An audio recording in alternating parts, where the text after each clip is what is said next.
வருஷம் முழுவதும் பாதுகாத்தீங்க. இந்த 2 மாதங்களும் கர்த்தர் பாதுகாத்தீங்க. இந்த 3வது மாதத்திலும் கர்த்தர் எங்களை நடத்த போகிற கிருபைக்காய் ஸ்தோத்திரம். சூழ்நிலைகள் எதிராக இருக்கலாம், ஆனாலும் என்னோடு இருக்கிற தேவன் பெரியவர். எத்தனை பேர் சொல்ல முடியும்? எனக்குள்ள இருக்கிற தேவன் பெரியவர், எனக்குள்ள இருக்கிற ஆண்டவர் சிறந்தவர். எத்தனை பேர் சொல்ல முடியும்? எனக்குள்ள இருக்கிற நான் ஆராதிக்கிற தேவன் சூழ்நிலைகளை காட்டிலும், பிரச்சனைகளை காட்டிலும், போராட்டங்களை காட்டிலும் நான் ஆராதிக்கிற தேவன் அவர் சர்வ வல்லமை உள்ளவர். ஹல்லேலூயா. சேர்ந்து பாடி கர்த்தரை உயர்த்த போற. நல்ல கையை தட்டி உற்சாகமா பாடணும். எவ்வளவு பலன் இருக்கோ அவ்வளவு பலத்தோட, எவ்வளவு சந்தோஷமா பாடணுமோ அவ்வளவு சந்தோஷமா சேர்ந்து பாடலாமா? Thank you father. அக்கினியில் நடந்து வந்தோ, ஆனா சேதம் ஒன்றும் இல்லையப்பா. தண்ணீரை கடந்து வந்தோம், நாங்கள் போகவில்லையப்பா. அக்கினியில் நடந்து வந்தோம், ஆனா சேதம் ஒன்றும் இல்லையப்பா. தண்ணீரை கடந்து வந்தோம், நாங்கள் போக இல்லையப்பா. உங்க கிருபை எங்களை விட்டு இமை பொழுதும் விலகலப்பா. உங்க கிருபை எங்களை விட்டு இமை பொழுதும் விலகலப்பா. முடிஞ்சளவு கைதட்டி எங்கள் தேவன் நீ, எங்கள் ராஜா நீ, நாங்கள் போற்றிடும் எங்கள் கண்மலை நீ. எங்கள் தேவன் நீ, எங்கள் ராஜா நீ, நாங்கள் போற்றிடும் எங்கள் கண்மலை நீ. அக்கினியில் நடந்து வந்தோம், ஆனா சேதம் ஒன்றும் இல்லையப்பா. தண்ணீரை கடந்து வந்தோம், நாங்கள் மூழ்கி போகவில்லையப்பா. உங்க கிருபை எங்களை விட்டு இமை பொழுதும் விலகலப்பா. உங்க கிருபை எங்களை விட்டு இமை பொழுதும் விலகலப்பா. நம்பிக்கையோடு எங்கள் தேவன் நீ, எங்கள் ராஜா நீ, நாங்கள் போற்றிடும் எங்கள் கண்மலை நீ. எங்கள் தேவன் நீ, எங்கள் ராஜா நீ, நாங்கள் போற்றிடும் எங்கள் கண்மலை நீ. செங்கடலை நீர் பிளந்தீ, ஆமென், செம்மையான பாதை தந்தீ. எரிகோவின் கோட்டைகளை யோசனையால் தகர்த்தீ. செங்கடலை நீர் பிளந்தீ, செம்மையான பாதை தந்தீ. எரிகோவின் கோட்டைகளை யோசனையால் தகர்த்தீ. கோலியாத்தின் கோஷங்களை ஒரு நொடியில் வென்று விட்டீ. கோலியாத்தின் கோஷங்களை ஒரு நொடியில் வென்று விட்டீ. எங்கள் தேவன் நீ, எங்கள் ராஜா நீ, நாங்கள் போற்றிடும் எங்கள் கண்மலை நீ. எங்கள் தேவன் நீ, எங்கள் ராஜா நீ, நாங்கள் போற்றிடும் எங்கள் கண்மலை நீ. எங்கள் தேவன் நீ, எங்கள் ராஜா நீ, போற்றிடும் எங்கள் கண்மலை நீ. எங்கள் தேவன் நீ, எங்கள் ராஜா நீ, நாங்கள் போற்றிடும் எங்கள் கண்மலை நீ. வருடங்களை உமது கிருபையினால் கடந்தோ, இனி வரும் நாட்களெல்லாம் உந்தன் மகிமைதனை காண்போம். வருடங்களை உமது கிருபையினால் கடந்தோ, இனி வரும் நாட்களெல்லாம் உங்க மகிமைதனை காண்போம். எங்கள் ஆயுள் உள்ளவரை இயேசு நாமத்தை உயர்த்திடுவோம். எங்கள் ஆயுள் உள்ளவரை இயேசு நாமத்தை உயர்த்திடுவோம். எங்கள் தேவன் நீ, எங்கள் ராஜா நீ, நாங்கள் போற்றிடும் எங்கள் கண்மலை நீ. எங்கள் தேவன் நீ, எங்கள் ராஜா நீ, நாங்கள் போற்றிடும் எங்கள் கண்மலை நீ. எங்கள் தேவன் நீ, எங்கள் ராஜா நீ, நாங்கள் போற்றிடும் எங்கள் கண்மலை நீர், எங்கள் தேவன் நீர், எங்கள் ராஜா நீர், நாங்கள் போற்றிடும் எங்கள் கண்மலை நீர், எங்கள் தேவன் நீர், எங்கள் ராஜா நீர், நாங்கள் போற்றிடும் எங்கள் கண்மலை நீர், எங்கள் தேவன் நீர், எங்கள் ராஜா நீர், நாங்கள் போற்றிடும் எங்கள் கண்மலை நீர், எங்கள் தேவன் பாட பாட ஒரு அற்புதம், பாட பாட விடுதலை. எங்கள் கண்மலை நீர், எங்கள் தேவன் நீர், எங்கள் ராஜா நீர், நாங்கள் போற்றிடும் எங்கள் கண்மலை நீர், எங்கள் தேவன் நீர், எங்கள் ராஜா நீர், நாங்கள் போற்றிடும் எங்கள் கண்மலை நீர். நல்ல கைகளை தட்டி அப்பாவுக்கு, ஆண்டவரே நீர் ஒருவரே பெரியவர், நீர் ஒருவரே சிறந்தவர், நான் ஒருவரே ஆராதிக்கும் பாத்திரர், நீர் ஒருவரே துதிக்கும் பாத்திரர், நான் ஆராதிக்கிற தேவன், என்னை தப்புவிக்க வல்லமை உள்ளவர், உம்மாலே ஒரு சேனைக்குள் பாய்வேன், உம்மாலே ஒரு மதிலை தாண்டுவேன். ஓ ரஹந்தரா நல்ல கைகளை தட்டி அப்பாவை ஆர்ப்பரிச்சு சொல்லுங்க பாப்போம். இந்த 3ஆம் மாதம் முழுவதும் என்ன நடத்த போகிறவர் அவர், என்ன பாதுகாக்க போறவர் அவர், என்ன உருவாக்குறவர் அவர், என்ன வழிகாட்டுகிறவர் அவர், என்ன தப்புவிக்கிறவர் அவர், என்னோடு கூட வருகிற தேவன் அவர்.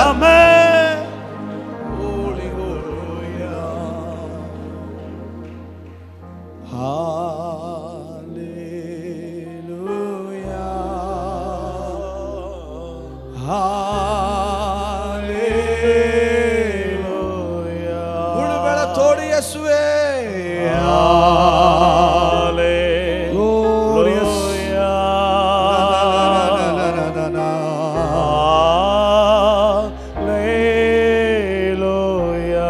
எபினேசர் நீர்தானையா, இதுவரை உதவி நீரே, எபினேசர் நீர்தானையா, 2 மாதங்களும் இதுவரை உதவி நீரே, எல்ரோய் எல்ரோய் என்னையும் கண்டீரே, எப்படி நான் நன்றி சொல்வே, எல்ரோய் எல்ரோய் என்னையும் கண்டீரே, எப்படி நான் நன்றி சொல்வே, நன்றி நன்றி ஐயா, கோடி கோடி நன்றி ஐயா, நன்றி நன்றி ஐயா, கோடி கோடி நன்றி ஐயா, மறவாமல் நினைத்தீரையா, உமை மனதார நன்றி சொல்வே, இயேசையா என்னை மறவாமல் நினைத்தீரையா, மறவாமல் நன்றி சொல்வே, இரவும் பகலும் என்னை நினைத்து இதுவரை நடத்தினீரே, இரவும் பகலும் என்னை நினைந்து இதுவரை நடத்தினீரே, கர உயர்த்தி அப்பாவை பார்த்து நன்றி நன்றி ஐயா, கோடி கோடி நன்றி ஐயா, இயேசுவே நன்றி நன்றி ஐயா, கோடி கோடி நன்றி ஐயா, ஹalleluya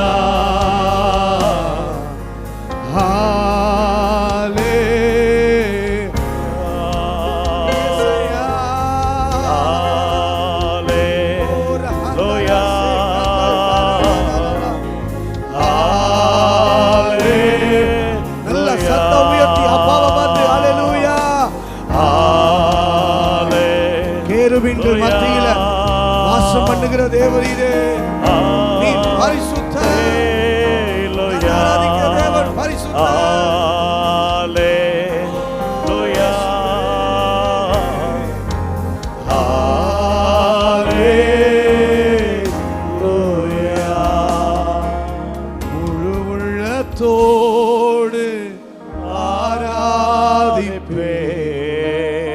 முழு பலத்தோடு அன்பு கூறுவே.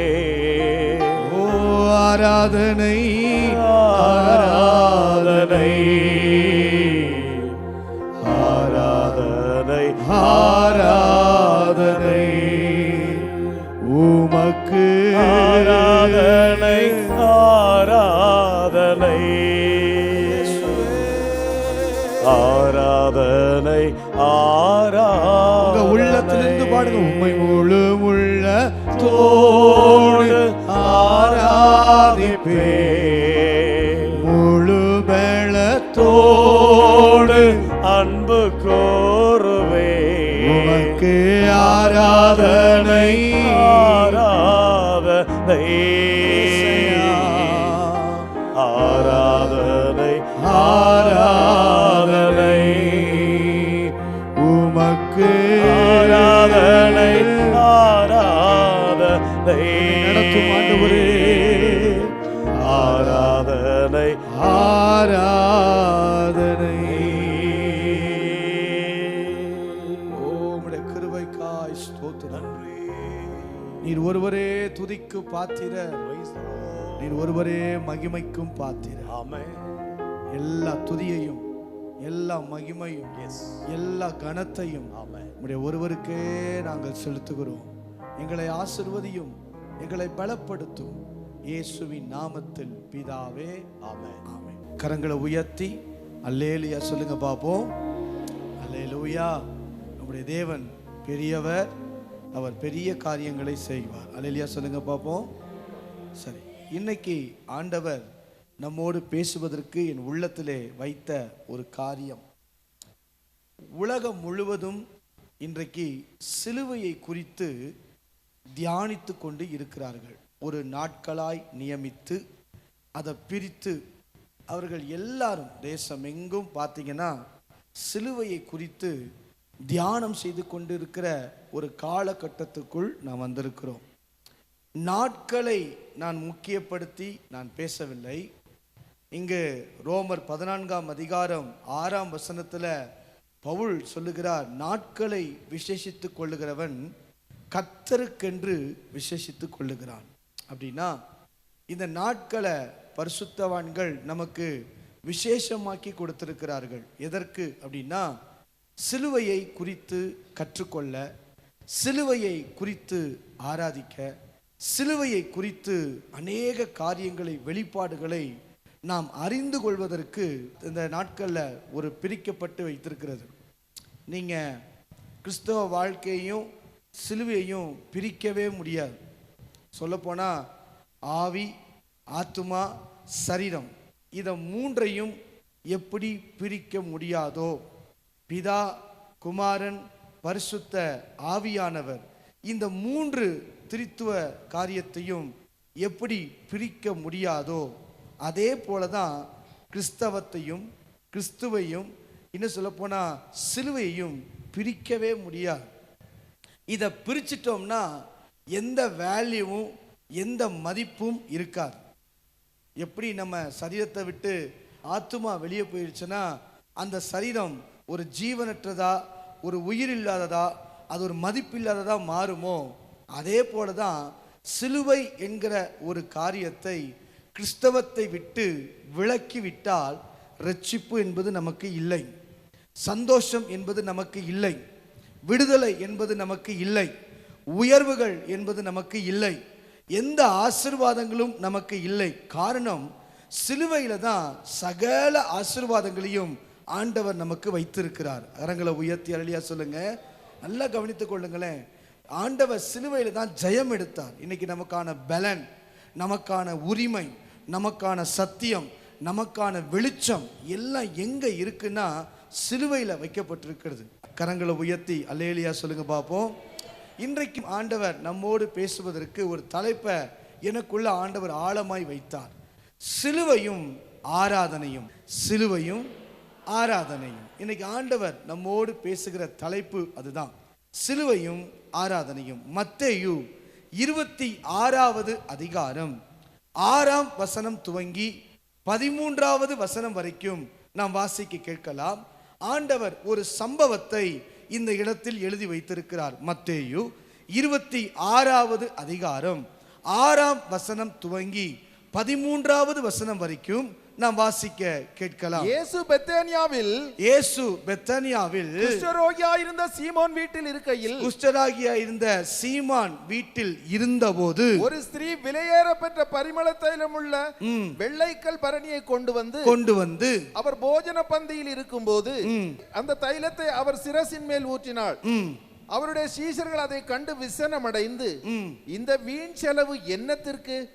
இந்த தைலத்தை உயர்ந்த விலைக்கு விற்று தரித்திற்கு கொடுத்திருக்கலாமே என்றார்கள். இயேசு அதை அறிந்து அவர்களை நோக்கி, நீங்கள் இந்த ஸ்திரீயை ஏன் தொந்தரவு படுத்துகிறீர்கள்? என்னிடத்தில் நற்கிரியையை செய்திருக்கிறாள். தரித்திரர் எப்போது உங்களிடத்தில் இருக்கிறார்கள். தரித்திரர் எப்போதும் உங்களிடத்தில் இருக்கிறார்கள். நானோ எப்போதும் உங்களிடத்தில் இரேன். இவள் இந்த தைலத்தை என் சரீரத்தின் மேல் ஊற்றி, இந்த தைலத்தை என் சரீரத்தின் மேல் ஊற்றினது என்னை அடக்கம் பண்ணுவதற்கு எத்தனமாக செய்கையா இருக்கிறது. இந்த சுவிசேஷம் உலகத்தில் எங்கெங்கு பிரசங்கிக்கப்படுமோ அங்கங்கே இவளை நினைப்பதற்காக இவள் செய்ததும் சொல்லப்படும் என்று உங்களுக்கு சொல்லுகிறேன். இந்த சம்பவத்தை நன்கு அறிந்திருப்பீங்க, நான் கர்த்தருக்குள்ள விசுவாசிக்கிறேன். ஆண்டவர் ஒரு வீட்டில், சீமோன் என்கிறோடைய ஒருவருடைய வீட்டில் இருக்கும்போது, அங்கே எல்லாரும் போஜன பந்தியில உட்கார்ந்து இருக்கும்போது ஒரு ஸ்திரீ அங்க உள்ள நுழைந்து அவருடைய பரிமள தைலத்தை உடைத்து அவருடைய சிரசின் மேல, அவர் சரீரத்தின் மேல, அவர் தலையின் மேல, அவர் பாதத்தில் அவள் ஊற்றுகிறத இங்க வேதம் நமக்கு சொல்லுகிறது. அதை ஊற்றும் போது சீஷர்கள் என்ன சொல்றாங்கன்னா, விசனம் அடைந்து, இவ்வளவு பணம் வேஸ்ட் ஆகுது, இத தரித்திரருக்கு கொடுத்திருக்கலாமே, ஒரு ஏழையானவருக்கு கொடுத்திருக்கலாமே அப்படின்னு சொல்லும்போது இயேசு அவர்களை அறிந்து சொல்றாரு, தரித்திரர் எப்போதும் உம்மிடத்தில் இருக்கிறார்கள், ஆனா நான் உங்களிடத்துல எப்போதும் இரேன் சொல்லிட்டு சொல்றாரு. இவள் செய்கிற காரியம் எதற்கு ஒப்பனையா இருக்குதுன்னா, என்னை அடக்கம் பண்ணுவதற்கு எத்தனமான ஒரு காரிய செய்கையா இருக்குது. நல்லா கவனிங்களேன். அங்க இருந்த சீஷர்களுக்கு தெரியாத ஒன்று, யோசித்து பாருங்க, அறியாத ஒன்று, செய்யாத ஒன்றை இந்த ஸ்திரீ செய்கிறான். இப்பெரிய வெளிப்பாடை கர்த்தர் இந்த இடத்துல சொல்றார். என் சரீரத்தின் மேல் ஊற்றினது என்னை அடக்கம் பண்ணுவதற்கு, அதாவது இன்னொரு மொழிபெயர்ப்புல என்னை மரணத்துக்கு அனுப்புவதற்கு ஏதுவான செய்கையாய் இருக்கிறது. நல்லா கவனிங்களேன். என்னுடைய மரணத்துக்கு, என்னுடைய சிலுவைக்கு என்னை அனுப்புவதற்கு, ஒரு வழிகாட்டுதலுக்கு, ஒரு ஆயத்தம் பண்ணுவதற்கு இது எப்படியா இருக்குதுன்னா, இது ஒரு முன் உதாரணமாய், இது ஒரு முன் காட்டியா இது இருக்குது. யோசித்து பாருங்களேன். 3 காரியங்கள் இந்த இடத்துல சொல்லப்படுது. ஒன்று, இயேசுவின் மரணம் சொல்லப்பட வேண்டும் என்பது. 3 கருத்துக்களை ஆண்டவர் இங்க வெளிப்படுத்துறார். நீங்க 13 வசனத்தை வாசிச்சு பாருங்க. இந்த சுவிசேஷம் உலகத்தில் எங்கெங்கே பிரசங்கிக்கப்படுமோ, நம்பர் 1 முதல்ல 3 கருத்துக்களை இயேசு இங்க பதிவு பண்றார். ஒன்னு என்ன அப்படின்னா, இந்த இயேசுவின் மரணம் எல்லா உலகம் எங்கும் சொல்லப்பட வேண்டும் அப்படின்னா, அங்க போட்டிருக்க உலகத்துல எங்கெல்லாம் என்னுடைய அடக்கம் பண்ணுவதற்கு சிலுவையை குறித்து, மரணத்தை குறித்து பேசப்படுகிறதோ அப்படின்னா எல்லா இடத்திலும் பேசப்பட வேண்டும். சிலுவையை குறித்து, இயேசுவினுடைய மரணத்தை குறித்து எல்லாரிடத்திலும் சொல்லப்பட வேண்டும் என்பது இங்கு உறுதிப்படுகிறது. 2வது, இயேசுவின் மரணம் நினைவு கூறப்பட வேண்டும். அங்க பாருங்க, நினைப்பதற்காக. அதனாலதான் திருப்பந்தி நேரம் வரும்போது அவர் பாடுபட்டதை நம்ம நினைக்கிறோம், அவருடைய மரணத்தை நம்ம நினைக்கிறோம். ஏன் அப்படின்னா, என்னை நினைவு கூறும்படி இதை செய்யுங்கள் என்றார். அப்படின்னா எதை நினைவு கூறணும்? நம்ம நேரம் இருக்குது, நம்ம எடுக்கணும், அது ஒரு கடமை, அப்படி அல்ல. அவர் அடிக்கப்பட்ட அடியும் வேதனையையும் சிலுவையில் சுமந்த காரியங்களையும் நினைவுபடுத்தும்படியாக, எனக்காக அவர் அடிக்கப்பட்டார், எனக்காக அவர் சரீரம் கிழிக்கப்பட்டது என்பதை நினைவு கூற வேண்டும். 3வது, இயேசுவின் மரணம், இயேசுவின் சிலுவை என்பது ஒரு சுவிசேஷம். கரங்களை உயர்த்தி அல்லையா சொல்லுங்க பார்ப்போம். இதை 3 சுவிசேஷ புஸ்தகத்தையும் சொல்லப்பட்டிருக்கும்.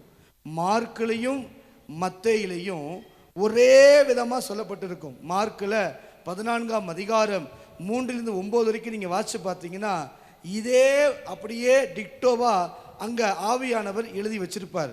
ஆனால் யோவானில் கொஞ்சம் வித்தியாசப்படுத்தியிருப்பார். யோவான் 12ஆம் அதிகாரத்தில் நீங்கள் 1லேருந்து வாசிச்சு பார்த்தீங்கன்னா இந்த ஸ்திரீன்ற வார்த்தையை எடுத்துட்டு இந்த ஸ்திரீ யார் அப்படின்னு சொல்லப்படும். யார் அப்படின்னா லாசருடைய சகோதரி மரியாள். அந்த மரியாள் தான் இயேசுவின் பாதத்தில் வந்து அந்த தைலத்தை பூசி தன் தலைமுடியினால் துடைத்து ஆண்டவருக்கு மகிமையை அந்த வீடு முழுவதும் வாசனையை வெளிப்படுத்தினதை நம்ம வேதத்தில் வாசிக்கலாம். 2 சுவிசேஷங்களிலும் சொல்லப்படாத ஒன்று யோவான்ல என்ன சொல்லப்பட்டிருக்குன்னா இந்த ஸ்திரீயுடைய பெயர். அந்த பெயர் என்ன? லாசருடைய சகோதரியாகிய மரியாள். இந்த மரியாளை குறித்து நீங்கள் பார்த்தீங்கன்னா ஏற்கனவே ஒரு முறை இயேசுவின் பாதத்தை தேடின ஒரு மகள். நல்லா கவனித்துக் கொள்ளுங்க.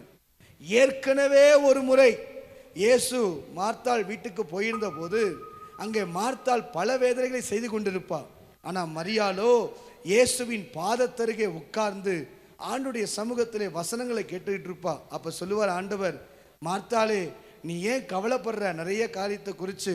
மரியாளோ நல்ல பங்கை, நல்லா கவனிங்க, எனக்கு ஒன்று தெரியும், இயேசுவின் பாதத்தில் ஒரு மனிதன் உட்கார்ந்தா அந்த மனிதனுக்கு ஒரு நல்ல பங்கை, நல்ல ஒரு ஆசீர்வாதத்தை கர்த்தர் வைத்திருக்கிறார். அவர் பாதம் ஒரு நாளும் ஒருவரையும் வெறுமையாய் அனுப்புவது இல்லை. அல்லேலூயா சொல்லுங்க பார்ப்போம். இப்போ நம்ம எங்கே வந்திருக்கிறோம்? அவர் பாதத்தில் தான் வந்திருக்கிறோம். அவர் சமூகத்தில் தான் வந்திருக்கிறோம். அவர் பிரசன்னத்தில் தான் வந்திருக்கிறோம். அவர் பிரசன்னத்தை, அவர் சமூகத்தை, அவர் பாதத்தை தேடி வருகிற எந்த நபரையும் ஆண்டவர் ஒரு நாள் கைவிடுகிறதே இல்லை. இந்த காலை நேரத்திலும் நம்மையும் அவர் கைவிடுவது இல்லை. அப்ப இந்த ஆராதனை நல்லா கவனிங்களேன். இது கவர்ந்த ஒரு விஷயம் என்ன அப்படின்னா, இந்த மரியாள் அங்க நீங்க வாசித்து பாருங்க. 12ஆம் அதிகாரத்துல வாசிக்க பார்ப்போம். யோவான் 12வது அதிகாரம் 8வது வசனத்தை வாசித்து பார்த்தீங்கன்னா, யோவான் 12ல அவள் துடைத்தாள் அப்படின்னு இருக்கும். அவள் பாதத்துல ஊற்றி, என்னத்தை ஊற்றினா அந்த காரியங்களை தைலத்தை ஊற்றி. அப்பொழுது மரியாள், என்ன வசனம்? 3வது வசனம். அப்பொழுது மரியாள் விலையேறப்பெற்ற களங்கமில்லாத நலதம் என்னும் தைலத்தில் ஒரு ராத்தல் கொண்டு வந்து அதை இயேசுவின் பாதங்களில் பூசி தன் தலைமயிரால் அவருடைய பாதங்களை துடைத்தாள். அந்த வீடு முழுவதும் தைலத்தின் பரிமளத்தினால் நிறைந்தது. ரொம்ப கவர்ந்தது. இந்த வசனத்துல தான் ஆண்டவர் எனக்கு பேசினார். என்னன்னா, அவள் பாதத்தில் விழுந்து, அங்கதான் அவள் பாதங்களில் பூசி. அப்படின்னா பாதத்தில் தைலத்தை பூசணும்னா நின்றுக்கிட்டு பாதத்தில் பூச முடியாது. அப்போ உட்கார்ந்து மண்டிட்டு, அதுவும் தலைமயிரால் பாதத்தை துடைக்கணும்னா குனிஞ்சு தான் கண்டிப்பாக பாதத்தை துடைச்சிருக்கணும். அப்படின்னா அது ஒரு ஆராதனைக்கு ஒப்பாக சொல்லப்படுகிறது.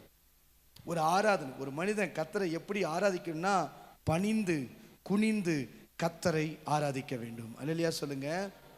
நல்லா கவனிங்களேன். எனக்கு ரொம்ப ஆச்சரியமா இருந்துச்சு. அந்த ஆராதனை இயேசுவை தொட்டது. அந்த ஆராதனை இயேசுவை மரியாளின் பக்கம் திருப்ப வைத்தது. அங்கிருந்து அநேகருக்கு விசனம், ஆனா என் இரட்சகருக்கோ சந்தோஷம். அவள் செய்த ஒரு காரியம் ஏதோ ஒன்று, அதுல ஆராதனைன்ற வார்த்தை வரலனா கூட பாதங்கள பூசி கீழே விழுந்து தன் தலைமையினால துடைக்கும் போது அந்த இடத்துல அந்த ஆராதனைய, அந்த மகிமையை ஆண்டவர் விரும்புறார், ஏற்றுக்கிறார்.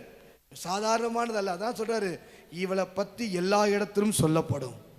எங்களா இந்த சுவிசேஷம் சொல்லப்படுதோ, எங்களா என் மரணத்தை சொல்லப்படுதோ, எங்களா என்னை பத்தி சிலுவையை குறித்து பேசப்படுகிறதோ, அங்கெல்லாம் இந்த மரியாதை குறித்து சொல்லப்படணும். அங்கெல்லாம் இந்த மரியாதை குறித்து பேசப்படணும். ஏன் அப்படின்னா அவள் செய்தது சீஷர்கள் செய்யல. 3 வருஷம் கூடையே இருந்த சீஷர்களுக்கு இப்படி இயேசுவை ஆராதிக்க தெரியல. 3 வருஷம் அற்புதங்களை பார்த்தவங்க, 3 வருஷம் அவர் கொடுத்த நன்மையை ருசித்தவங்க, 3 வருஷம் இயேசுவோடையே பயணித்தவங்களுக்கு எது தெரியலனா இப்படி ஆராதிக்கிற அனுபவம் தெரியல. ஆனா ஒரே செகண்ட் தான், ஒரே நெல்ல தான் ஊத்துனா துடைத்தால் அடுத்த நிமிடம் வேற சொல்லுது அவளை ஆராதனைய ஆண்டவர் ரொம்ப லைக் பண்ண ஆரம்பிச்சிட்டாரு. அதனால தான் சொல்றாரு, யாருக்கும் கிடைக்காத லாக்கியம். நான் மரிச்ச போது பேதுரு ஒன்னு நினைக்கிறாங்களோ இல்லையோ, நான் மரிச்சதை குறித்து சிலுவையை குறித்து யூதாசை ஒன்னு நினைக்கிறாங்களோ இல்லையோ, நான் மரிச்சதை குறித்து மற்றவங்களை நினைக்கிறாங்களோ இல்லையோ, மத்தேயுவை ஒன்னு நினைக்கிறாங்களோ இல்லையோ, யாரை பத்தி லூக்கா உன்னை பத்தி நினைக்கிறாங்களோ இல்லையோ, ஆனா எங்கெல்லாம் இந்த சுவிசேஷம் சொல்லப்படுதோ அங்கெல்லாம் இவள் செய்ததும் சொல்லப்படும். காரணம் ஏதோ ஒன்று, ஏதோ ஒரு மெத்தட், ஏதோ ஒரு அனுபவம் ஆண்டவருக்கு ரொம்ப பிடிச்சிருந்துச்சு. பிரதர் சிஸ்டர், இன்னைக்கு நம்ம வரோம், ஆராதிக்கிறோம், நல்லதுதான், பாடுறோம், நல்லதுதான், இன்னும் கொஞ்ச நேரத்தில் திருப்பந்தியை எடுக்க போறோம், நல்லதுதான். ஆனா நான் திருப்பந்தி எடுக்கிறதும், நான் ஆராதிப்பதும், நான் கர்த்தரை தொழுது கொள்றதும் அவரை கவர்ந்து இழுக்கணும், அவரை பக்கம் இழுக்கணும், அவர் என் மேல ஒரு ஆசீர்வாத மழையை தரணும். எப்ப கர்த்தரை ஆசீர்வதிப்பார்னா என் மேல நான் ஆராதிக்கிற ஆராதனை அவருக்கு பிரியமா மாறணும். எப்ப என் ஜெபம் கேட்கப்படும்னா நான் ஆராதிக்கிற ஆராதனை அவர் அதுல பிரியப்படணும். ஏன்னா துதிகளுக்குள்ள வாசம் பண்ணுகிறாரு, துதிகளுக்குள்ள பிரியப்படுகிறாரு, துதிகள் மத்தியில இருக்க விரும்புகிறாரு. ஆனா நாம் ஆராதிக்கிற ஆராதனை எப்படி இருக்கு யோசிச்சு பாருங்க. அவ சொல்றா, அவ ஆராய்ச்ச உடனே அந்த சிலுவையை அப்படியே நினைவு கூறுறா பாருங்களேன். இப்ப நம்ம பாடணும், நம்ம ஆராதிச்சோம், எத்தனை பேர் ஆண்டவரை கவர்ந்து இழுக்கிற அளவுக்கு ஆராதிச்சோம். ஆண்டவரை இழுத்து அவர் சொல்லணும் நம்மளை பார்த்து, என் பிள்ளை ஆராதிக்கிறான், இனி அவனுக்கு நான் ஒன்றும் செய்யாம இருக்க முடியாது. அவன் விண்ணப்பங்கள் எல்லாம் கேட்குது, அந்த அற்புதம் நடக்குது, விடுதலை உண்டாகுது, சுகம் உண்டாகுது, என்னெல்லாம் எதிர்பார்த்தானோ அதையெல்லாம் கர்த்தர் நான் தரணும் அப்படின்ற ஒரு விருப்பம் நம்ம ஆராதனையில ஆண்டவருக்கு உண்டாகணும். கரங்களை உயர்த்தி. அப்ப இன்னைக்கு ஒரு 5 காரியத்தை சுருக்கமா சொல்ல போகிறேன். அல்லேலூயா சொல்லுங்க. 5 காரியங்கள் அவளை கவர்ந்த ஒரு காரியம், கவர்ந்த ஒரு காரியம், என்னதோ ஒன்று கவர்ந்தது, ஏதோ ஒன்று இழுத்தது. நல்லா கவனிங்க. ஒரு சந்தர்ப்பம், நான் மீண்டும் சொல்றேன், சில சந்தர்ப்பங்கள் நம்ம வாழ்க்கையில கொடுக்கப்படும், கர்த்தரே கொடுப்பார். அதை நம்ம சரியா பயன்படுத்தணும், அதை ரிக்ரெட் பண்ணக்கூடாது, நம்ம அதை அசட்டை பண்ணிடக்கூடாது. இங்க மரியாளுக்கு ஒரு சந்தர்ப்பம் கொடுக்கப்பட்டுச்சு, அந்த சந்தர்ப்பத்தை சரியா பயன்படுத்துறதுனால வேதம் சொல்லுகிறது மரியாளை நினைவு கூறுகிற அளவுக்கு கர்த்தர் உயர்த்தி வச்சார். இன்னைக்கு இந்த காலையில ஒரு 5 உங்களுக்கு நான் காட்டி கொடுக்கிறேன். ஆராதனை என்பது எப்படி இருக்க வேண்டும். அவர் மரணத்தை ஆராதிக்க வந்திருக்கிறோம், அவர் மரண நாட்களில் மற்ற நாட்களில் துதிக்க வந்திருக்கிறோம். அவர் ஆராதிச்ச உடனே அவர் சொல்றாரு, என்னுடைய மரணத்தை நினைவு கூறுகிறா. ஒரு அடையாளம். இப்போ நம்ம ஆராதிக்கிறோம்னா நம்ம கூட இருக்கிறவங்க சொல்லணும், இவன் கிறிஸ்துவை பெற்றவன்பா, கிறிஸ்துவின் ஆவியை உடையவன். தானியேலுக்கு அது இருந்துச்சு. தானியேலு அதனால தான் அவன் ஜெபிக்கிறவன் மட்டுமில்ல, நல்லா ஆராதிக்கிறவன். அதனால தான் ராஜா ஒடியாந்து கேட்கிறார், நீ இடைவிடாமல் ஆராதிக்கிற உன் தேவன் அப்படின்னா தானியேலுக்குள்ள ஒரு அடையாளம் ராஜா பார்த்தார். தானியேல் சொல்லல, தானியேல் இடைவிடாமல் ஆராதிக்கிற ஒரு மனுஷன்றத ராஜா கண்டுபிடிச்சார். சாத்ராக் மேஷாக் ஆபேத்நேகோ வாழ்க்கையில அவங்க ஆராதிக்கிறவங்கன்னு ராஜா கண்டுபிடிச்சார். இன்னைக்கு நம்ம ஆராதிக்கிறத இந்த தேசம், இந்த உலகம், நம்முடைய குடும்பம் அறிந்து கொள்ளும் அளவுக்கு நம்ம கர்த்தரை ஆராதிக்கிறோம். அவ வாழ்க்கையில இயேசுவை கவர்ந்த, ஏன் கவர்ந்தது அந்த ஆராதனை, அந்த செய்த செயல் ஏன் இயேசுவை இழுத்து கொண்டு வந்தது, அதுக்கு காரணம் என்ன என்பதை 5 காரியத்தை சொல்லுகிறேன். நம்பர் 1, யோவான் 12ஆம் அதிகாரம் 3வது வசனத்தை வாசியுங்கள். யோவான் 12ஆம் அதிகாரம் 3வது வசனம். அப்பொழுது மரியாள் விலையேற பெற்ற களங்கமில்லாத நளதம் என்னும் தைலத்தில் ஒரு ராத்தல் கொண்டு வந்து அதை இயேசுவின் பாதங்களில் பூசி தன் தலைமையால் அவருடைய பாதங்களை துடைத்தாள். அந்த வீடு முழுவதும் தைலத்தின் பரிமளத்தினால் நிறைந்தது. நல்லா கவனிங்களேன்.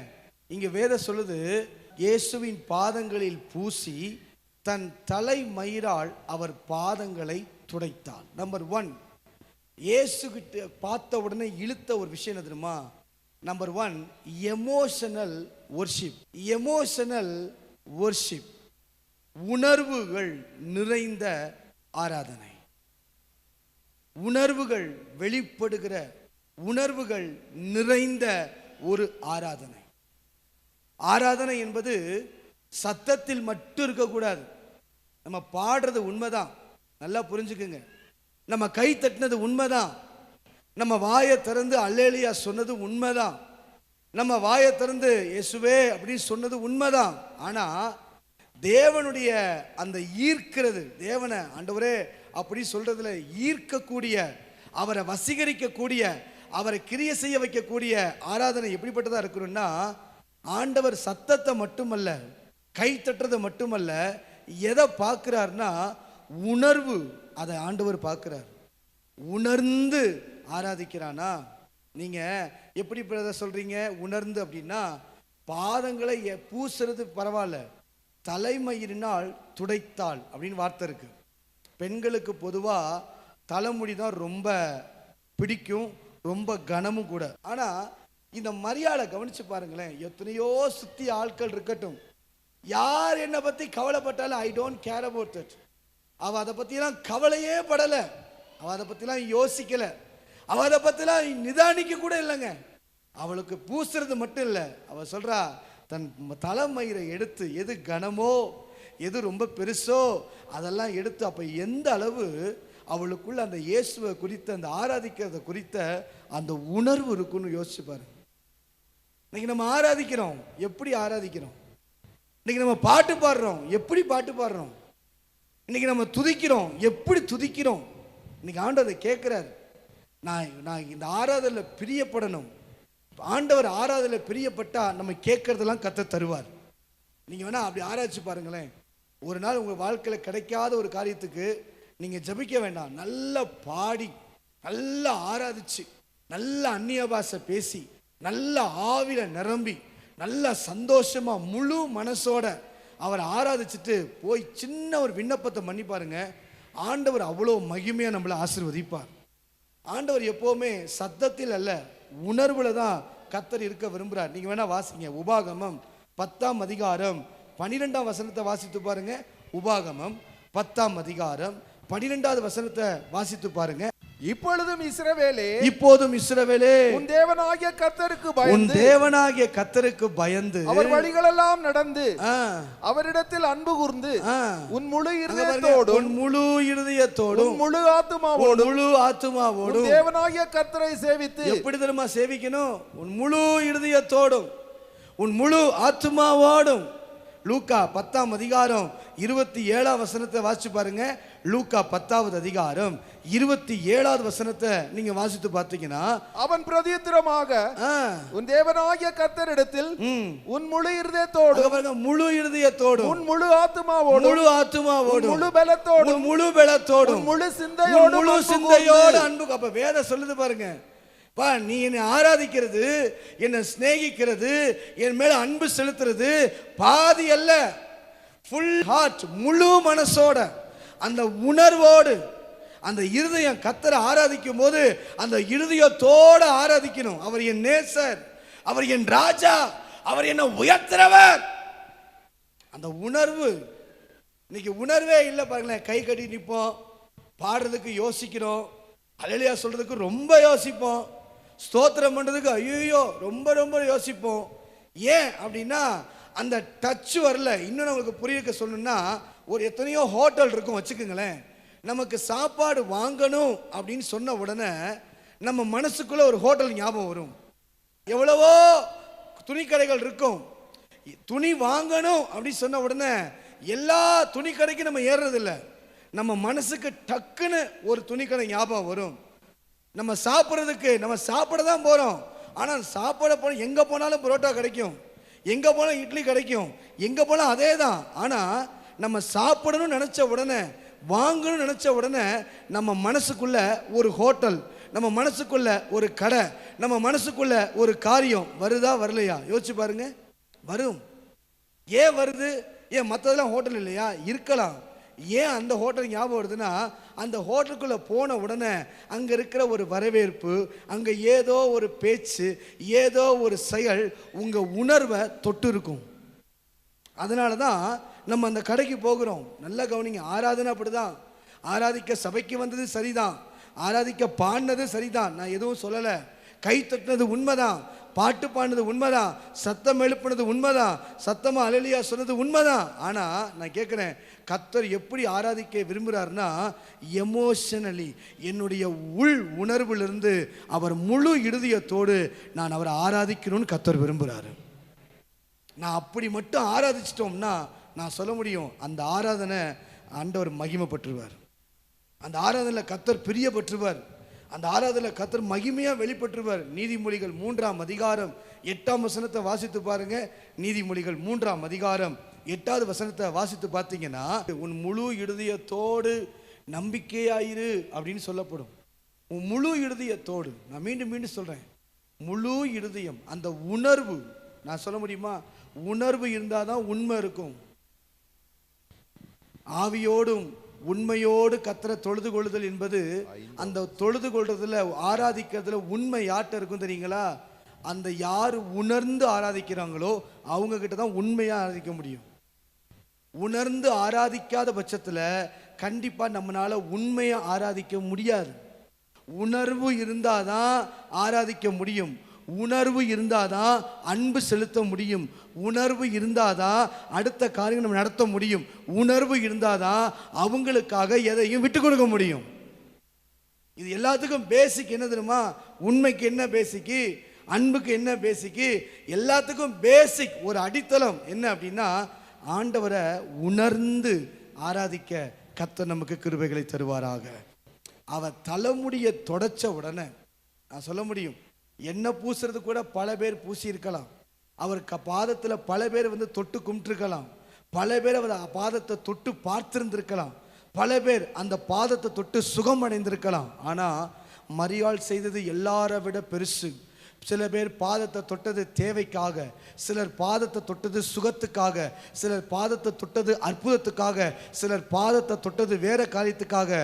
ஆனால் மரியாள் பாதத்தை தொட்டது அவரை ஆராதிப்பதற்காக. அதுவும் சாதாரணமான ஆராதனை இல்லை. தன்னை யார் என்னை பற்றி என்ன நினைச்சாலும் கவலை இல்லை, யார் எதை பற்றி சிந்திச்சாலும் கவலை இல்லை. அந்த என் தேவன், என் ராஜா, என் இயேசு, என் இரட்சகர், என்னை விடுவித்தவர், என்னை மீட்டெடுத்தவர், அந்த உணர்வு எந்த அளவுக்கு இருந்தால் தன் தலைமுடியை எடுத்து அத்தனை பேர் மத்தியிலும் தொடச்சிருக்கிற வாய்ப்புகள் இருந்திருக்கும். பிரதர், சிஸ்டர், இன்றைக்கு ஒருவேளை அப்படி ஒரு ஆராதனை நம்ம செய்வோமானா, இங்கிருந்து வீட்டுக்கு போறதுக்கு முன்பதாக திறக்கக்கூடாத கதவுகளை கர்த்தர் இன்றைக்கு திறக்க வல்லமை உள்ளவர். திறக்கக்கூடாதெல்லாம் திறக்கும், அற்புதம் நடந்தே தீரும். அந்த ஆராதனை கர்த்தர் பிரியப்படுகிறார். ரெண்டாவது எக்ஸ்பென்சிவ் வொர்ஷிப். மத்தேயு 26ஆம் அதிகாரம் 7வது வசனம். முதல்ல நான் சொல்றது எமோஷனல் வொர்ஷிப், உள்ளார்ந்த உணர்வு ரீதியாய் ஆராதிப்பது, அவ ஆராதித்தா. ரெண்டாவது எக்ஸ்பென்சிவ், ஆண்டவரை ஆராதிப்பது மதிப்பு நிறைந்த அளவு, மதிப்பேலாத அளவுக்கு விலையேற பெற்ற, அப்படி வச்சுக்கோங்க, விலையேற பெற்ற ஒரு ஆராதனை. வாசிங்க பார்ப்போம்.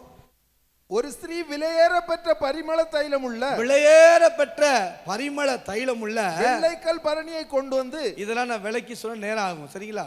வெள்ளை பரணிக்கலுக்கு அதுக்கு ஒரு அர்த்தம், ராத்தலுக்கு ஒரு அர்த்தம், 1 தினாரிக்கு நிறைய அர்த்தம் இருக்கு. ஆனால் அது நான் சொல்றேன், விலையேற பெற்ற எக்ஸ்பென்சிவ் வொர்ஷிப்.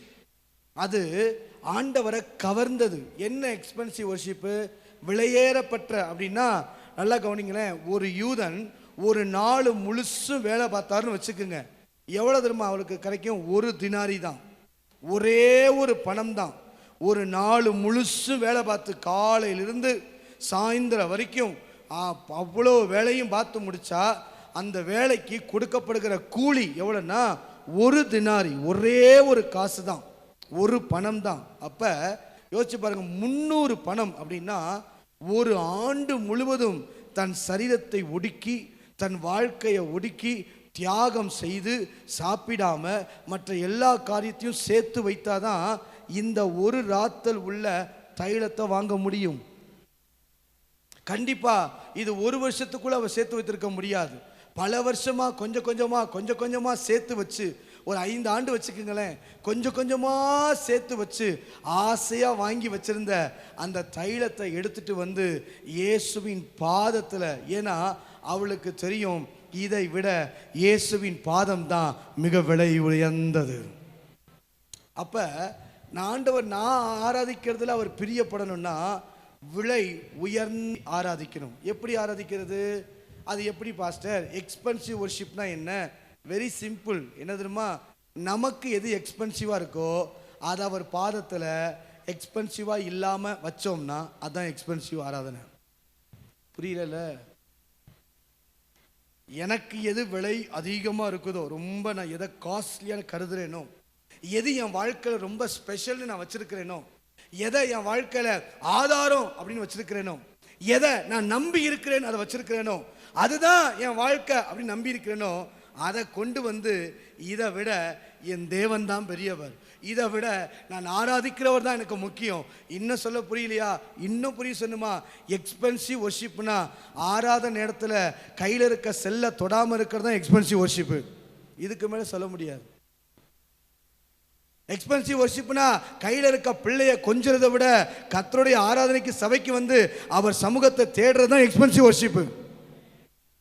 எக்ஸ்பென்சிவ் வொர்ஷிப்னா பக்கத்தில் இருக்கவங்கள பேசாம, ஏன் தெரியுமா சொன்ன, வாய மூடுப்பா, 2 மணி நேரம் தான், அவர் தான் எனக்கு பெருசு, நீ எனக்கு பெருசு இல்லை, அவங்க என்னன்னு பேசிட்டு போட்டோம், நான் சபைக்குள்ள வந்ததுக்கு அப்புறம் அவர் மட்டும்தான் எனக்கு விலையேற பெற்றவர், இந்த உலகத்தில் மற்ற எல்லாத்த விட அவர் மட்டும்தான் ரொம்ப காஸ்ட்லி அப்படின்னு ஒரு மனுஷன் ஆராதிச்சா அந்த ஆராதனைக்கு தான் விலையேற பெற்ற ஆராதனை சொல்ல முடியும். ஆனால் இன்னைக்கு நம்ம என்ன செய்கிறோம்? நம்ம மைண்டு ஆராதிக்கும் போது அப்படியே அளவாயுது. சபைக்குள்ளே உட்காந்துக்கிட்டு ஒரு செய்தியை கேட்கறதுக்கு நமக்கு முடியலை. அதுக்குள்ளாட்டி சோறு ஊட்டுறது, அதுக்குள்ளாட்டி சாக்லேட்டை கொடுக்கறது, அதுக்குள்ளாட்டி இது பண்ணுறது, அதுக்குள்ளாட்டி செல்லை எடுத்து 100 தடவை பார்க்கறது. யோசிச்சு பாருங்களேன். நான் சில நேரத்தில் அங்கே பின்னாடி பார்ப்பேன், சும்மா காலே வராது, சும்மா செல்லெடுத்து அமுக்கி அமுக்கி அமுக்கி. அது எவ்வளோ பிரச்சனை தெரியுங்களா உங்களுக்கு? சும்மாவாது எடுத்து இப்படி அமுக்கி பார்த்துட்டு வைக்கிறது, சும்மாவாது எடுத்து தேய்ச்சி பார்த்துட்டு வைக்கிறது. அது மெசேஜும் வரலை, ஒன்றும் வரலை. ஏன் தெரியுமா? அந்த பழக்கம். அப்படின்னா செல்லை விட என் தேவன் சாதாரணமானவர் ஆயிட்டாரா? பக்கத்து இருக்க நட்பை விட என் ஆண்டவர் சாதாரணமாக ஆயிட்டாரா? நான் 2-3 பேர் எழுதி வந்தேன், வேகமாக சொல்லவா? ஆபிரகாம் ரொம்ப எக்ஸ்பென்சிவாக நினைச்சது ஈசாக்க. தன் வாழ்க்கையில் பல நாட்கள் காத்திருந்து, பல நாட்கள் அவமானத்துக்கு பிறகு, பல நாட்கள் போராட்டத்துக்கு பிறகு, பல நாட்கள் பிரச்சனைக்கு பிறகு, பல நாட்கள் ரொம்ப ரொம்ப ரொம்ப எதிர்பார்த்ததுக்கு பிறகு பெற்றுக்கொண்ட ஒரே மகன் ஈசாக்கு. கர்த்தர் சமூகத்தில் போகும்போது சொல்றாரு, உன் ஏக புத்திரனும் உன் ஏக சுதனும் உன் நேச குமாரன். அப்படின்னா நீ எதை ரொம்ப நேசிச்சியோ, நீ எதை ரொம்ப பிரதானமாக வச்சிருக்கியோ, நீ எதை ரொம்ப முக்கியப்படுத்தினியோ அவனை கொண்டு வந்து எனக்கு பலியிடுப்பா.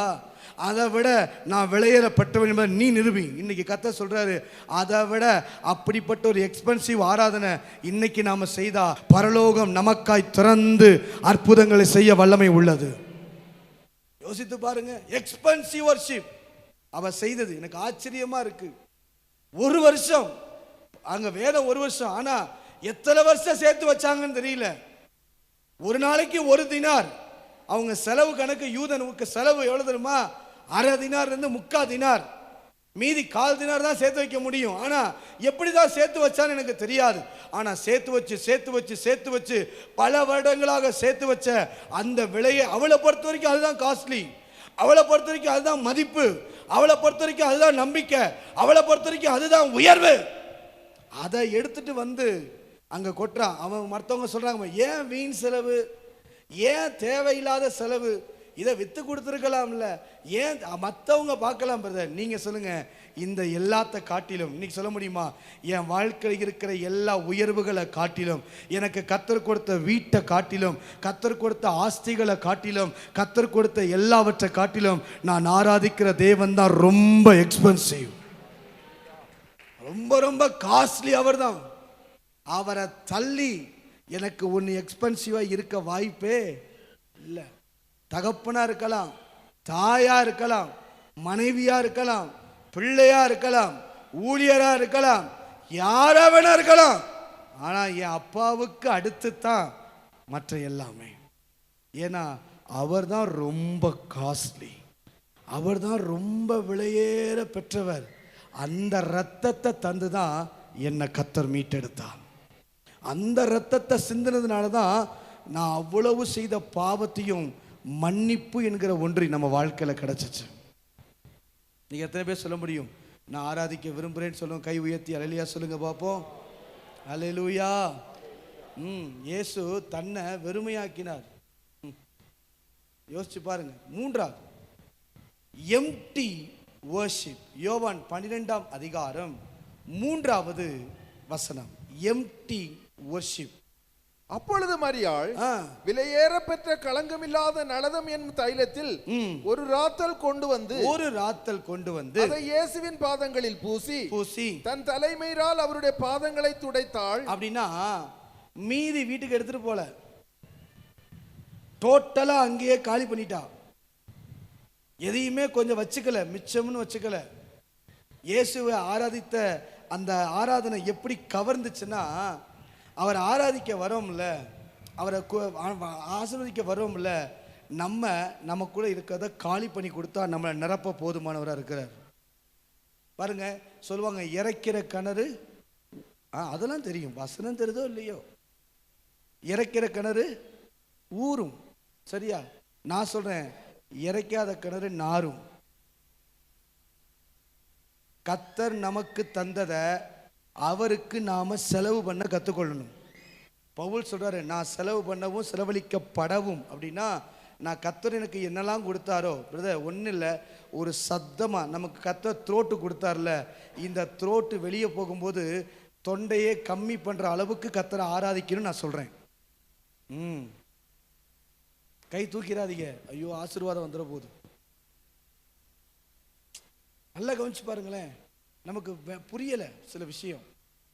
நமக்கு கர்த்தர் நல்ல பாடி சுகம் கொடுத்துருக்காருன்னா, இந்த சுகத்தை தான் நான் திருப்பி தர முடியும். அவர் தந்த சுகத்துக்கு என்னங்க திருப்பி தர முடியும்? கொஞ்சம் யோசிச்சு பாருங்க. இந்த ஹார்ட் கரெக்டாக ஒர்க் ஆகுதுல்ல, இந்த ஹார்ட் சரியாக ஒர்க் ஆனதுக்கு நான் என்ன அவருக்கு பே பண்ண முடியும்? எனக்கு மூச்சு சீராக கொடுத்துட்டு இருக்காருல, இந்த மூச்சு ஆக்சிஜன் கொடுத்துருக்காருல. ஒரு ஆக்சிஜன் டப்பா எவ்வளவு, ஒரு ஆக்சிஜன் பாட்டில் எவ்வளவு? யோசிச்சு பாருங்க, யூனிட் எவ்வளவு? இன்னைக்கு அந்த ரேட்டு கொடுத்து நம்ம வாங்க முடியுமா? ஆனால் சுகமாக சுவாசிக்க கொடுத்தாருல. இதுக்கு ஒரே வழி, நான் சபைக்குள்ள வந்து என் மூச்சு பிடிக்கிற அளவு நான் அவரை பாடணும். எனக்குள்ள இருக்கிறது எல்லாம் எம்டி ஆக்கணும். நான் அவரை ஆராதிக்க வந்துட்டேன்னா, திருப்பி அவர் பார்க்கும்போது, சத்துரு வந்து கேட்கும்போது சொல்லணும், என்கிட்ட ஒன்றும் இல்லை, இனி அவர் தரப்போகிற அபிஷேகத்தை தவிர. ஏன் கர்த்தர் நம்மளை நிரப்பலை? ஏன் கர்த்தர் நம்மளை ஊற்றலை? ஏன் இன்னும் சில ஊற்று கண்களில் அந்த கிருபை கிடைக்கல தெரியுங்களா? அதுக்கு காரணம், ஊற்று கண்ணு தங்கி போச்சு, ஊற்று கண்ணு தேங்கி போச்சு, கிணறுல நாறுது, குளத்துல ஸ்மெல் அடிக்குது. ஏன்? அதை யாரும் பயன்படுத்தலை. தேவனுக்காக நல்ல கையை தட்டி, தேவனுக்காக நல்ல சத்தமிட்டு, தேவனுக்காக நல்ல நம்மளை வெறுமையாக்குகிற அனுபவம் இல்லை. நம்மளை வெறுமையாக்கணும். அவர் சமூகத்துக்கு வந்துட்டா, அவர் பிரசன்னத்துக்கு வந்துட்டா, எதுவும் பாக்கியெல்லாம் எடுத்துட்டு போக கூடாது. எல்லாவற்றையும் ஐ சரண்டர், எல்லாவற்றையும் நான் உங்க கையில கொடுத்துட்டு, ஆண்டவரே எனக்கு ஒன்றும் கிடையாது. அப்படி நின்று பாருங்க, உன்னதத்திலிருந்து ஒரு பலன் நம்மை நோக்கி கடந்து வரும். நம்ம கையில இருக்கிற வரைக்கும் தான் பிரச்சனை. அப்பா உங்ககிட்ட என்னப்பா இருக்குது? கொஞ்சம் என்ன இருக்குது, போதும், அதை யூஸ் பண்ணு. என்ன இது யூஸ் பண்ணிட்டா? இல்லை, உங்ககிட்ட என்னப்பா இருக்குது? கொஞ்சம் மாவு, கொஞ்சம் எண்ணெய், 2 அடை சுட போறேன், 3 விறகுல சுட போறேன், 2 தானா, அவ்வளவுதான், 2 அடை தான் சுட்டுட்டு நாங்க செத்து சாவ போறோம், முடிஞ்சு போச்சு. இல்லப்பா, அதுல ஒண்ணு செஞ்சு எனக்கு கொண்டா. வராது, செஞ்சு கொண்டா. இருக்கிறத கொண்டா. எப்ப எவ்வளவு இருக்கு? 5 அப்போ 2 மீன். இது பத்தாதுலாம் இல்ல, முதல்ல கொண்டு வா. இது பார்த்த கொண்டு வந்து கொடு. ஆண்டவர் சமூகத்துல கொண்டு வந்து கொடுத்ததுனால மீதி 12 கூடைகளை கர்த்தர் மீதம் எடுக்க கிருபை செய்தார். நான் அவருக்காக செலவழிக்கப்பட, அவருக்காக அர்ப்பணிக்கப்பட, அவருக்காக விட்டு கொடுக்கப்பட, அவருக்காக கொடுக்கணும். நம்ம சரீரம், நம்மளால என்ன முடியும்? சப்தம் தான் முடியும், கைத்தட்ட தான் முடியும், ஆர்ப்பரிக்க தான் முடியும், நன்றி சொல்ல தான் முடியும். ஆனால் அதுவே முடியலன்னா கர்த்தர் பார்த்துட்டே இருப்பார். இந்த குளத்தை நான் நிரப்ப முடியாது, இந்த மனுஷனை நான் நிரம்ப பண்ண முடியாது. இந்த மனுஷன் வாழ்க்கையில் ஆசீர்வாதத்தை கொடுத்து என்ன பிரயோஜனம்? ஏன் ஆசீர்வாதம் இல்லை? ஏன் நல்லா வந்த வாழ்க்கை திடீர்னு அப்படியே நின்று போச்சு? ஏன் நல்லா வளர்ந்துக்கிட்ட நேரத்தில் அப்படியே நின்று போச்சு? ஏன் சிலதை யோசிச்சு பாருங்க. நல்லா இருந்துச்சு பிறகு ஆரம்பத்தில் ஆண்டவர் ஆசீர்வச்சுக்கிட்டே இருந்தார், ஆண்டவர் அற்புதங்களாக செஞ்சார். நான் நினச்சி கூட பார்க்காத அளவு, யோசிக்காத அளவு என் வாழ்க்கையில் அற்புதங்கள் நடந்துச்சு. ஆனால் இப்போ கொஞ்ச நாளாக அது நடக்காத மாதிரி இருக்கு. ஏன் பிரதர் அப்படின்னா, அற்புதத்தை வாங்கத்தான் பார்த்தோமே தவிர அதை ஆண்டவருக்காக மற்றவர்களுக்கு கொடுக்கறதுக்கு விருப்பம் இல்லை. இன்னைக்கு அவர் சமூகத்தில் இன்னைக்கு ஊற்றி பாருங்க, கர்த்தர் நிரப்ப வல்லமை உள்ளவராக இருக்கிறார். ஊற்றி பாருங்க, இன்னைக்கு எந்த அளவு ஊற்ற முடியுமோ. இவ்வளோ சொன்னாலும் நாங்கள் அப்படி தான் பாஸ்டர் இருப்போம். நாங்கள் சத்தமெல்லாம் ஆராதிக்க மாட்டோம், நாங்கள் கையெல்லாம் தட்ட மாட்டோம். ஏன்னா கையை தட்டிட்டா அந்த ஜென்டில் ஆராதனை போயிடும். ஏங்க, ஜென்டிலாக ஆராதிக்கக்கூடாது. ஜென்டிலாக ஆராதிக்கிறதுக்கு பேர் ஆராதனை இல்லை, அதை ஆண்டவர் பார்த்துட்டு போயிடுவார். ஆனால் உண்மையாக கர்த்தரை ஆராதிச்சு பாருங்க, அந்த ஆராதனையில் கர்த்தர் ஆசீர்வாதங்களை தருவார். இன்னைக்கு இந்த காலை நேரத்தில் எம்ப்டிங் வர்ஷிப் இல்லை. யோசிச்சு பாருங்க, மோசே எபிரேயர் 11ஆம் அதிகாரம் 24-26 வரைக்கும் அந்த மோசே அரண்மனையை வெறுத்துட்டு அங்கே தேவனுக்காக வனாந்திரத்துக்கு போனார்.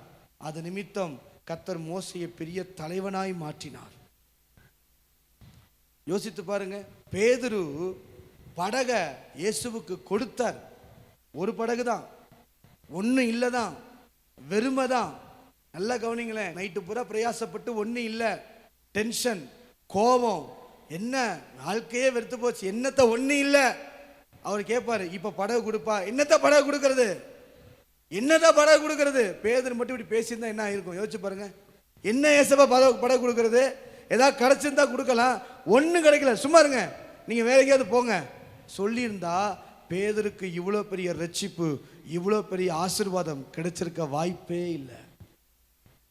அவன் கொடுத்தான், தன்னிடத்தில் இருப்பதை கொடுத்ததுனால கர்த்தர் ஆசீர்வதித்தார். கரங்களை உயர்த்தி அல்லேலூயா சொல்லுங்க பார்ப்போம். Number 4 exalted worship. உயர்ந்த ஆராதனை. மத்தேயு 26:7 வேகமா வாசிங்க பார்ப்போம். மத்தேயு 26:7 உயர்ந்த ஆராதனை. ஒரு ஸ்திரீ விலையேற பெற்ற பரிமள தைலம் உள்ள, அங்க கீழே பாத்தீங்கன்னா அந்த தைலத்தை அவர் சிரசின் மேல் ஊற்றினாள். அப்படின்னா என்ன அர்த்தம்? சிரசுனா தலை, பாதத்துல மட்டும் மரியாள் பூசல, அதான் அவரை இழுத்துருச்சு. இந்த ஆராதனை ஏன் மரியாள் செய்தது இழுத்துச்சு, ஏசப்பாவை கவர்ந்துச்சுன்னா அங்க யோசிச்சு பாருங்களேன், ஆச்சரியமா இருக்கு. அவ பாதத்துல மட்டும் பூசல, அவ சிரசின் மேலேயும் ஊற்றினார். ஏன் தெரியுமா? இந்த சிரசு மேல ஊற்றுறதுக்கு யாரு ஊற்றுவாங்கன்னா 2 பேர் தான். ஒன்று ராஜாக்களுக்கு ஊற்றப்படும், 2 யாருக்கு? ஆசாரியனுக்கு ஊற்றப்படும். அங்க சீஷர்களுக்கு தெரியாத ரகசியம், யாருக்கும் தெரியாத ரகசியம் மரியாளுக்கு தெரிஞ்சிச்சு. என் ராஜா இவர் மட்டும்தான், என் ஆசாரியன் இவர் மட்டும்தான், வேற யாரும் இல்லை. சீஷர் கூட வெறுத்தாங்க, இது எதுக்கு பண்றா, இது எதுக்கு செய்யறா? அந்த உயர்ந்த ஆராதனை, அந்த எக்ஸால்ட் பாருங்களேன் எப்படி இருக்கு பாருங்க. அப்படியே அவரை உயர்த்தி பாடுறதில்ல, அவரை மேன்மைப்படுத்தி பாடுறதில்ல, அவரை துதிக்கும் போது அப்படியே சொல்லணுங்க உயர்ந்து. ஏன்னா அவர் மட்டும்தான் துதிக்கு பாத்திரர், அவர் மட்டும்தான் ஆராதனைக்கு உரியவர். நான் கேட்கிறேன், ஆராதிக்காம இருந்துட்டு யார்கிட்ட போய் ஆராதிக்க போறீங்க? சர்ச்சுக்கு வந்து பாடாம இருந்துட்டு யார்கிட்ட போய் பாட போறீங்க? சினிமா பாட்டா? சர்ச்சில் வந்து அவரை துதிக்க தெரியாத நாம யாரை போய் உயர்த்த போறோம்? சர்ச்சில் போய் தேவனை உயர்த்த தெரியாத நம்ம வாழ்க்கையை கர்த்தர் எப்படி உயர்த்துவார்? நாம அவரை உயர்த்தும் போது குழியில இருக்கிற நம்மளை கர்த்தர் உயர்த்த வல்லமை உள்ளவர். நாம அவரை உயர்த்தணும், நாம அவரை உயர்த்தி மேன்மைப்படுத்தணும். நம்பர் 5 5வது வாசிக்கலாம். 5வது என்விரான்மெண்ட் ஃபில்டு வர்ஷிப், அதாவது சூழ்நிலையை மாற்றும் ஆராதனை. யோவான் 12:3 வாசிக்கலாம். Environment worship. அப்பொழுது மரியாள் கீழே பாருங்க, அந்த வீடு முழுவதும் தைலத்தின் பரிமளத்தினால் நிறைந்தது. நல்லா கவனிங்களேன், இந்த ஆராதனை அவர் இழுத்துருச்சு பாருங்க, சூழ்நிலையே மாத்திருச்சு, இடத்தையே மாத்திருச்சு. பிரதர் சிஸ்டர், ஏன் உங்களை ஆராதிங்க வாயத்தரங்கன்னு சொல்றேன்னா, இங்க நீங்க ஆராதிச்சுட்டு இங்க நல்லா பாடிட்டு உங்க ஏரியாக்குள்ள போய் பாருங்க, நம்ம மேல இருக்கிற அபிஷேகம் அந்த ஏரியாவில் இருக்கிற சத்துருவை கீழே விழ செய்யும். நம்ம தொழில் விருத்தி அடையணுமா, பிள்ளைங்க வாழ்க்கை நல்லா இருக்கணுமா, குடும்பத்தில் இருக்கிற வீட்டில் இருக்கிற இருள் விலகணுமா, வெரி சிம்பிள், சர்ச்சுக்குள்ள வந்து ரிசீவ் பண்ணிடணும். சர்ச்சுக்குள்ள வந்து அந்த தைலத்தில், நான் சொல்றேன், அந்த தைலத்துடைய வாசம் அந்த வீடு முழுவதும்னா அந்த வீட்டில் இருக்கிற அத்தனை பேர் மேலேயும் பரவும்னா, நம்ம அபிஷேகத்தில் நிரம்பி நம்ம அவரை நல்லா பாடி நம்ம அவரை நல்லா ஆராதிச்சுட்டு வீட்டுக்கு போய் நின்னோம்னா வீட்டுக்குள்ளே இருக்கிற இருள்களால் இருக்க முடியாது. கர்த்தர் நம்ம வீட்டை முழுவதும் நிரப்ப வல்லமை உள்ளவர். எல்லாவற்றாலும் நிரப்ப முடியும்னா பிரதர், நம்ம போய் பிள்ளைகளை கட்டி பிடிச்சா நமக்குள்ள இருக்கிற அந்த வாசனை அவங்களுக்குள்ள வீச ஆரம்பிக்கணும். அப்படிதான் மரியாதை இருந்திருக்கும். தலைமுடியில் தொடச்சிட்டு நேராக வீட்டுக்கு போயிருப்பாங்க. வீட்டுக்கு போய் உள்ள அவங்க எங்கே போனாலும் அந்த தலைமுடியில் தொடச்ச வாசம் உள்ள அடிச்சுக்கிட்டே இருக்கும். அதுவரை மரியாதை பார்த்தது, அதுவரை மரியாதை பற்றி யோசித்தது, அதுவரை மரியாதை வாழ்க்கையில் இருந்த இருள்கள் எல்லாம் விலகி இருக்கும். அதே போல தான் இன்னைக்கு காலையில் சொல்ல முடியும், ஒரு என்விரான்மெண்ட், ஒரு சூழ்நிலைகளை மாற்றுகிற ஒரு அபிஷேகம் உங்களுக்குள்ள வரணும்னா அதுக்கு ஒரே வழி, கர்த்தரை அப்படி ஆராதிக்கணும். அந்த ஆராதனையின் அபிஷேகம், அந்த ஆராதனை இருக்கிற வல்லமை, அந்த ஆராதனை இருக்கிற கிருபை கேட்கணும். உங்க தைலத்தை என் மேல வீசுங்க ஆண்டவரே, நீங்க தைல கொம்பை எடுத்து என் தலையில வைங்க ஆண்டவரே, ஏன் அபிஷேகம் பண்ணுங்க ஆண்டவரே, உங்க மகிமையை ஊற்றுங்க ஆண்டவரே. சொல்ல சொல்ல சொல்ல நிரம்ப நிரம்ப நிரம்ப பிரதர், காலை எடுத்து வச்சா போதும் அந்த யோர்தான் பின்னிட்டு திரும்பியே தீரும். ஆனா நம்ம அப்படி செய்யக்கூடாதுல்ல. நம்ம அப்படி ஆராதிச்சு ஒருவேளை யோர்தான் பின்னிட்டு போயிட்டா, அற்புதங்கள் நடந்துட்டா நம்ம எப்பவுமே ஒரே மாதிரி இருப்போம். பிரச்சனையோடைய சிலருக்கெல்லாம் பாருங்களேன், நான் சொல்லவா, ஒரு விஷயத்துல ரொம்ப நேரம் இருப்பது ஆபத்து. எந்த ஒரு காரியத்திலையும் ரொம்ப நேரம் ஒரு மனுஷன் இருப்பது ஆபத்து. சிலருக்கு ரொம்ப நேரம் இருப்பது ஆபத்தா இல்லாம அதுவே அனுபவமா மாறிடும். இன்னைக்கு நான் சொல்ல முடியும், 5 காரியம் சொல்லியிருக்கிறேன். நம்பர் 1 என்ன சொல்லியிருக்க சொல்லுங்க பார்ப்போம். நம்பர் 1 முதலாவதாக சிலுவையும் ஆராதனையும். நம்பர் 1 முதலாவதாக எமோஷனல் வொர்ஷிப். சொல்லுங்க பார்ப்போம். எமோஷனல், உணர்வுள்ள ஆராதனை. நம்ம இடத்துல கர்த்தர் எதிர்பார்ப்பது உணர்வு நிறைந்த ஆராதனை. Full heart. சும்மா வந்தோம், சும்மா உட்கார்ந்தோம், சும்மா போனோம், அவரும் பார்ப்பாரு, நீ சும்மாவே இரு. எமோஷனலி உள்ளார்ந்து ஆராதிப்பது. 2வது எக்ஸ்பென்சிவ் வொர்ஷிப். அவர் ஆராதிக்கும் போது மதிப்பு, விலையேற பெற்றதை சரண்டர் பண்ணி ஆராதிக்கணும். நம்பர் 3 மூன்றாவது எம்டி வொர்ஷிப். என்ன வெறுமையாக்குற அளவுக்கு, என்ன நானே காலியாக்குற அளவுக்கு ஆராதிக்கணும். 4வது எக்ஸால்டட், அவரை உயர்த்தி, இஸ் ஒன்லி அபவ், அவர் மட்டும்தான் மேலானவர், அவர் மட்டும்தான் எல்லாவற்றுக்கும் உயர்ந்தவர். எக்ஸால்டா, உயர்த்தி ஆராதிப்பது. நம்பர் 5 5வது என்வரான்மெண்ட், சூழ்நிலையே மாற்றும் ஆராதனை. கரங்களை உயர்த்தி அல்லேலூயா சொல்லுங்க பார்ப்போம். இந்த ஆராதனை தான் அவளை கவர்ந்தது, இயேசுவை இழுத்தது. அவர் சொல்றாரு, எங்கெல்லாம் இந்த சுவிசேஷம் சொல்லப்படுமோ அங்கெல்லாம் இவளை குறித்து நினைக்கப்படும். இன்னைக்கு இந்த காலையில் தெளிவாக சொல்ல முடியும், சிலுவையும் ஆராதனையும் ஒன்றுக்கொன்று இசைந்து இருப்பது. நான் சரியாக ஆராதிச்சேன்னா கர்த்தரோடு நான் இணைஞ்சிட்டேன்னு அர்த்தம். சிலுவை எம்டியாக இருக்குது பிரதர். ஏன் தெரியுமா எம்டியாக இருக்குது? அந்த இடத்துல நம்மளை கொண்டு வந்து கர்த்தர் வைக்க விரும்பலை, அதனால தான் இன்ன வரைக்கும் எம்டியாக இருக்குது. இன்றைக்கி நம்ம வயிற்று சொல்லுவோம், ஆண்டவரே சாக்ரிஃபைஸ் பண்ணுறேன், என்னை அர்ப்பணிக்கிறேன், என்னை விட்டு கொடுக்குறேன் சொல்லி ஆராதிச்சு பாருங்க, பல கதவுகளை கர்த்தர் திறக்க வல்லமை உள்ளவர். எல்லாம் கண்களை மூடி தேங்க்யூ ஃபாதர், எல்லாம் வேகமாக முழு பலத்தோடு உங்க ஆண்டவர் நீங்களும் அவரும், அவ்வளவுதான், நீங்களும் அவரும். இப்ப நீங்க ஆராதிக்கிறது தான் விடுதலை, இப்ப நீங்க ஆராதிக்கிறது தான் உண்மை. இப்போ நீங்க பாட்டு போறது தான் அவருக்கு உண்மை. எவ்வளவு முடியுமோ அன்று ஒவ்வொருத்தரா பார்ப்பார், கிட்ட வருவார், ஸ்மெல்லா இருந்துச்சுன்னா போயிடுவார். அதே வாசனையா இருந்தா மொத்த நுகர ஆரம்பிப்பார். கண்களை மூடி தேங்க்யூ ஃபாதர் லார்ட் ஹalleluya. பின்மாரியின் அபிஷேகம் மாம்சமான யாவர் மேலும் அதிகமாய் பொழிந்திடுதே, தேவ ஆவியால் நிரப்பிடுதே. பின்மாரியின் அபிஷேகம் மாம்சமான யாவர் மேலும் அதிகமாய் பொழிந்திடுமே, ஆவியில் நிரப்பிடுமே. ஒரு விஷயம் கூட, பின்மாரியின் அபிஷேகம் நீங்களும் ஆண்டவரும் முடிஞ்ச அளவு மாம்சமான யாவர் மேலும் அந்த எமோஷனலோட அதிகமாய் பொழிந்திடுமே, தேவ ஆவியால் நிரப்பிடுமே. அக்கினியாகவே அக்கினியாய் இறங்கிடுமே, அக்கினாவாக அமர்ந்திடுமே, பெரும் காற்றாக வீசிடுமே, ஜீவன் நதியாக பாய்ந்திடுமே. அக்கினியாகவே அக்கினியாய் இறங்கிடுமே, அக்கினாவாக அமர்ந்திடுமே, பெரும் காற்றாக வீசிடுமே, ஜீவன் நதியாக பாய்ந்திடுமே. கடைசியா பின்மாரியின் அபிஷேகம். ஆமென். மாம்சமான யாவர் அந்த எமோஷனோட ஆராதிங்க. அதிகமாய் பொழிந்திடுமே, ஆவியில் நிரப்பிடுமே.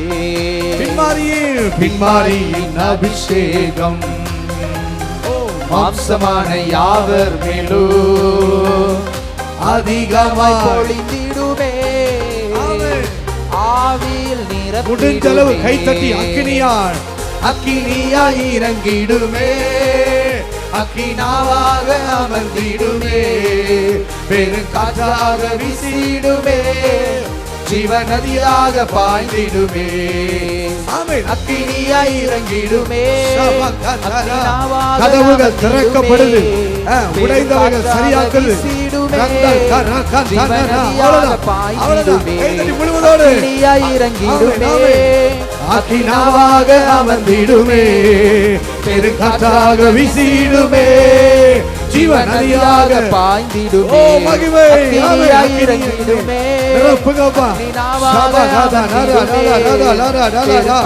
நல்ல முடிஞ்ச அளவு கைகளை தட்டி ஆர்ப்பரிச்சு பாய்ந்திடுமே. அக்கினியாய் இறங்கிடுமே, அக்னினாவாக அமர்ந்திடுமே, பெரும் காற்றாக வீசிடுமே, நீங்களும் அவரும் நதியாக பாய்ந்திடுமே. அக்கினியாய் இறங்கிடுமே, அக்னினாவாக அமர்ந்திடுமே, பெரும் காற்றாக வீசிடுமே. ஜீவநதியாக நல்ல கைகளை தட்டி அப்பா ஆண்டவரே. ஓ ரஹந்தரா சே கந்தல் கரதனரா